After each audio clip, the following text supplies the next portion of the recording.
Greetings and welcome to me in tarot. तो आज का टॉपिक है सुबह सुबह कोई आपके बारे में क्या सोच रहा है। ठीक है, ये है 14 April and we are going to do the reading. तीन ऑब्जेक्ट्स लिए हमने, tarot, life navigator deck and this oracle deck. ठीक है, तो हम करने वाले हैं reading, let's connect with it. ठीक है, चलो सबसे पहले हम लेते हैं टैरो और उसको करते हैं ट्रेडिशनली शफल। ठीक है, चलो 2-3 बार शफल करते हैं। ठीक है, और करते हैं शफल, यस। और अब देखते हैं कि रीडिंग क्या आती है। चलो कुछ कार्ड लेते हैं, पहला, दूसरा, तीसरा, चौथा, पांचवा, छठवां और ये 7वां कार्ड। ठीक है, टोटल 7 कार्ड आ चुके हैं। Okay, so let's connect with this first. ठीक है, तो देखते हैं कि अब रीडिंग क्या आती है। राइट, तो सबसे पहला जो हमें यहाँ पे दिख रहा है वो क्या है, वो है the hermit. I hope you could see that. ठीक है, पहला जो कार्ड है वो है the hermit and the hermit यहाँ पे क्या कह रहा है, well this is the sign that connects with the Virgo. ठीक है, तो वर्गो साइन पहले आ चुका है जो कि है अर्थ साइन। ठीक है, टॉरस, कैप्रिकॉर्न। तो भाई वर्गो यहाँ पे आने के पीछे का मकसद क्या है, बात क्या है, देखते हैं।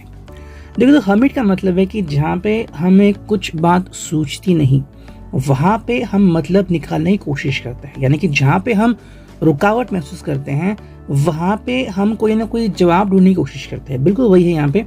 ये पर्सन जो है वो चाहता है कि अगर आप दोनों की जिंदगी कहीं ना कहीं पे स्टक हो चुकी है, ओके, तो जहाँ पर भी सोल्यूशन नहीं निकल रहा है वहाँ पे पर्सन सोल्यूशन निकालने की कोशिश कर रहा है। ठीक है, हर्मिट का मतलब क्या है कि देखो ये पर्सन जो है वो कोई भी अक्यूजेशन लेने के मूड में नहीं है। अगर आप उनको ब्लेम कर रहे हो या फिर कोई अक्यूजेशन उनके ऊपर डाल रहे हो कि आपकी वजह से ऐसा हुआ, या फिर आप प्रयास नहीं कर रहे हो, you don't want to come back, आपको मेरे साथ ज़िंदगी में आगे बढ़ना ही नहीं है, तो ये सही बात और सच्ची बात नहीं है। ठीक है, कहीं ना कहीं इस पर्सन के भी ज़िंदगी में अगर आप देखोगे तो कई सारे बातों का विवरण आपको देखने को मिलेगा। ठीक है, अब तक हालात कैसे थे, वो किन हालातों से गुजरे, अभी इनका जो मूवमेंट है वो क्यों बना, अभी जो इनकी सोच है वो इस तरह से पक्की क्यों बनी, आखिर वो चाहते क्या, ये सब ऐसी बातें हैं जो आपको और इनको मिलके हल ढूंढने की ज़रूरत है। ठीक है, कई बार हम क्या करते हैं कि बस हमें जो चाहिए वो अगर नहीं मिला तो हम दूसरे के ऊपर ब्लेम ठोक देते हैं, और ये हमारा नेचर होता है। ओके, जब भी कोई चीज़ सही नहीं होती तो उसका हम ब्लेम किसी न किसी के ऊपर तो ठोकते हैं। अगर हमने खुद के ऊपर ब्लेम ले लिया तो इंसान फिर खुद को गिल्टी मानता है और फिर डिप्रेशन, एंग्जाइटी शुरू होती है। तो ये ना शुरू हो इसलिए हम हमेशा दूसरों के ऊपर ब्लेम ठोकते रहते हैं। अगर आपको इसका क्लैरिफिकेशन चाहिए तो आपके लिए मैं यहाँ पे क्लैरिफिकेशन लेता हूँ, जस्ट अ मिनट। ठीक है, इसको रखता हूँ साइड में, लेट्स कनेक्ट विद। भाई पहले स्थान पे हमें हर्मिट क्यों मिला, इनकी तरफ से सुबह सुबह क्या सोच रहे हैं, चलो देखते हैं। ये पहला कार्ड एंड ये दूसरा कार्ड। ठीक है, चलो हमने 2 कार्ड लिए हैं, देखते हैं क्या क्लैरिफिकेशन में मिलता है। देखो, पहला जो कार्ड है वो है हैंग्ड मैन, सेकंड जो कार्ड है 6 ऑफ वांड्स। ठीक है, 6 ऑफ वांड्स का मतलब क्या है, विक्ट्री हम कह सकते हैं। 4 ऑफ वांड्स में हम शादी देखते हैं या फिर कम्युनिकेशन विद द लवर देखते हैं। 6 ऑफ वांड्स में हम ये देखते हैं कि दोनों मिलके, अगर आप दोनों का जो व्यू पॉइंट है वो जहाँ पे मिला है एंड दोनों को खुशियाँ मिल रही है, वो ये व्यू पॉइंट है। लेकिन साथ में ये क्या है, दी हैंग्ड मैन, मतलब ये पर्सन फिर भी डिसीजन आपके ऊपर छोड़ रहा है। अगर आप इसको पूछोगे कि आपका डिसीजन क्या है, ये फिर भी अपना डिसीजन नहीं बता रहा है। क्यों नहीं बता रहा है, because of so many uncertainties. आपको लग रहा है कि भाई सभी चीज़ें आपने हैंडल की है, लेकिन ऐसा नहीं होता। अचानक आपकी फैमिली प्रॉब्लम क्रिएट कर सकती है, फिर आपको नहीं पता लेकिन कितनी फाइनेंशियल एक्सपर्टीज आपने अभी तैयार करके रखी है। मान लो अचानक शादी में खर्चा हो गया, फिर कुछ प्रॉब्लम्स आ गए, तो आपके पास कोई हल है नहीं है, तो ये पर्सन कह रहा है कि भाई पहले उसके बारे में सोचो, उसके बाद ही हम आगे बढ़ सकते हैं। दैट्स व्हाई हमें हर्मिट जो कार्ड है वो पहले स्थान पे मिला है। सेकंड जो कार्ड है page of cups, cancer, Scorpio, Pisces. Cancer का मतलब कि भाई ये पर्सन पूरी तरीके से रेडी है। अगर आप चाहते हो इनके थ्रू कम्युनिकेशन करना या फिर इनसे वार्तालाप करना, ये जरूर वार्तालाप कर सकते हैं। मॉर्निंग के वाइब्स हो, आपको इनसे मिलना है, थोड़ा सा रोमांस करना है, ये पर्सन बिल्कुल उसके लिए रेडी है। लेकिन ये चाहते हैं कि जहाँ पर भी आपको लग रहा है कि कोई ना कोई अटकले कोई खा रहा है, तो पहले उसके बारे में सोचना जरूरी है। इनका प्यार कम नहीं हुआ है, रोमांस के लिए ये पर्सन हमेशा रेडी रहता है। लेकिन जो बात यहाँ पे आती है कि क्या आप इनकी सिचुएशन समझ लेते हो या नहीं। नेक्स्ट जो कार्ड है वो नाइट ऑफ वॉन्ड्स। तो ये नाइट आ गया है। नाइट यानी कि प्रिपेयर होने के बाद वाली जो नेक्स्ट स्टेज है, the person can do what ever the person feel. Passion बहुत है यहाँ पे, एरीज लियो सैच। लेकिन क्या है नाइट यहाँ पे क्यों आ गया है भाई? अगर आपको लग रहा है कि ये पर्सन आपके लिए कुछ नहीं कर सकता, ऐसा बिल्कुल नहीं है।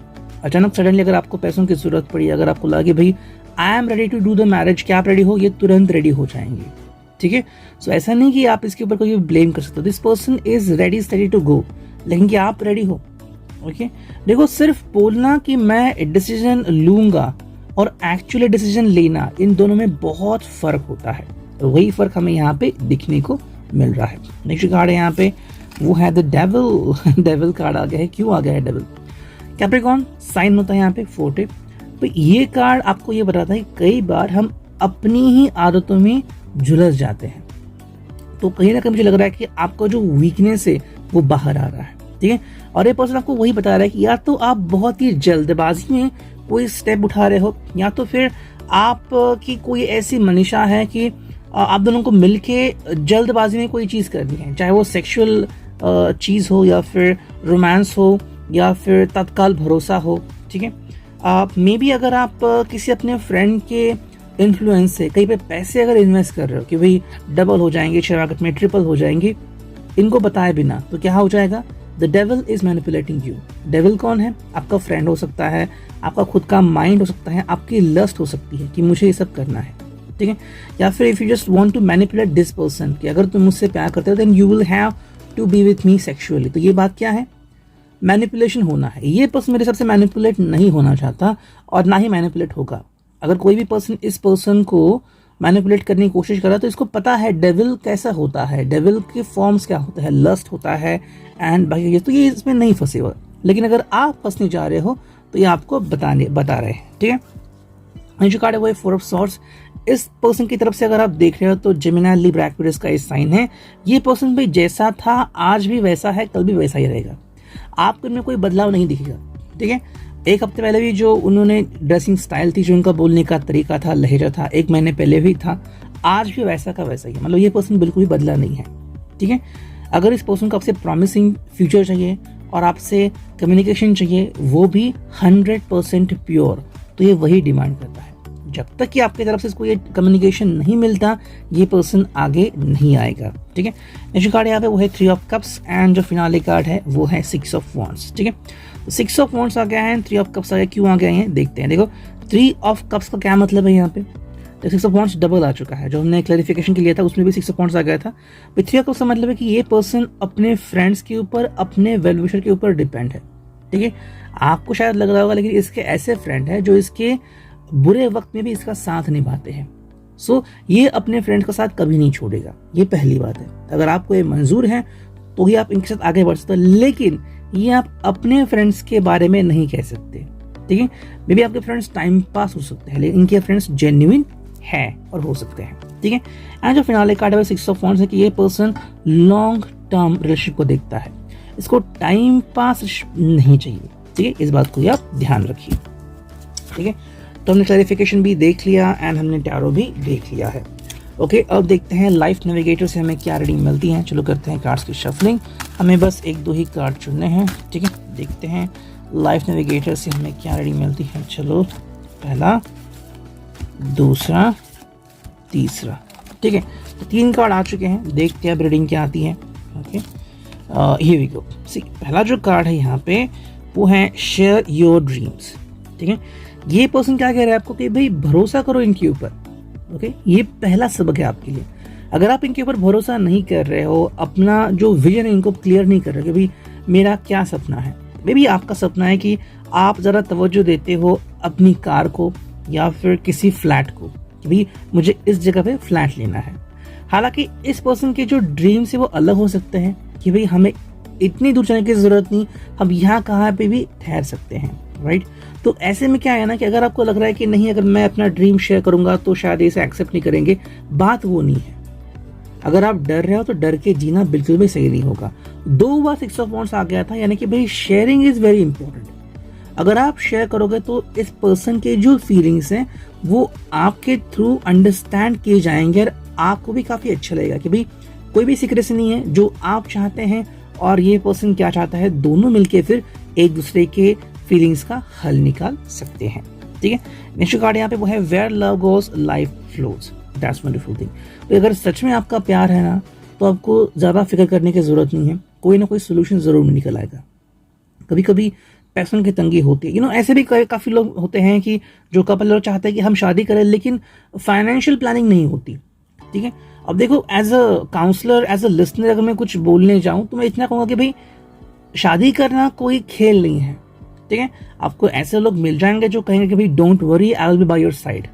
ओके, लेकिन अगर आपने अभी तक एक दूसरे का ख्याल इस तरह से नहीं रखा है कि अगर कोई पर्सन गुस्सा हो जाए, लाइक वो गुस्सा हो जाए या फिर आप गुस्सा हो जाए, तो दूसरे पर्सन ने क्या करना चाहिए? क्या आप इस तरीके से गुजरे हो?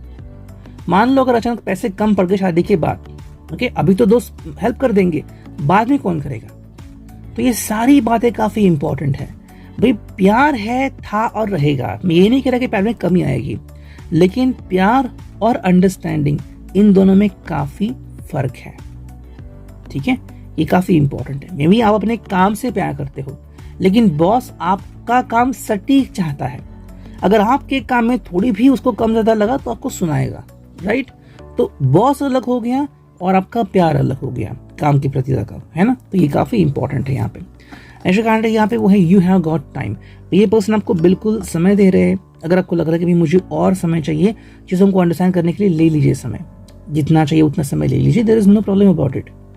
समय लेने से कोई प्रॉब्लम नहीं होती, लेकिन क्या इंपॉर्टेंट है, समय के ऊपर विचार करो कि जो समय मिला है उसमें मैं क्या कर सकता हूँ। क्या हम दोनों को मिलके कोई सोल्यूशन निकालने की जरूरत है, या फिर मैं ही जल्दबाजी कर रहा हूँ, या फिर जो मेरे थॉट्स है वो बहुत ही प्रोवोकेटिव है। ओके, क्या मैं इनको फोर्स कर रहा हूँ किसी चीज के लिए? तो इन सभी चीजों के बारे में आपको सोचने की जरूरत है। और फाइनल देखते हैं, ओरेकल देखते हैं यहाँ से हमें क्या रीडिंग मिलती है। चलो, हमें बस कुछ ही कार्ड निकालने हैं। सुबह सुबह की ये बातें हैं, देखते हैं भाई रीडिंग क्या आती है। चलो, ये पहला कार्ड आ गया। ओके, ये आ गया दूसरा कार्ड, और एक दो कार्ड और लेते हैं, तीसरा और चौथा कार्ड देखते हैं अगर आ गया तो, वरना हम 3 कार्ड से रीडिंग कर लेंगे। ठीक है,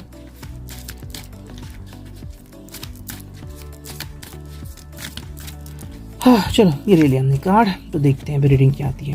देखो, पहला जो कार्ड है वो है जॉय।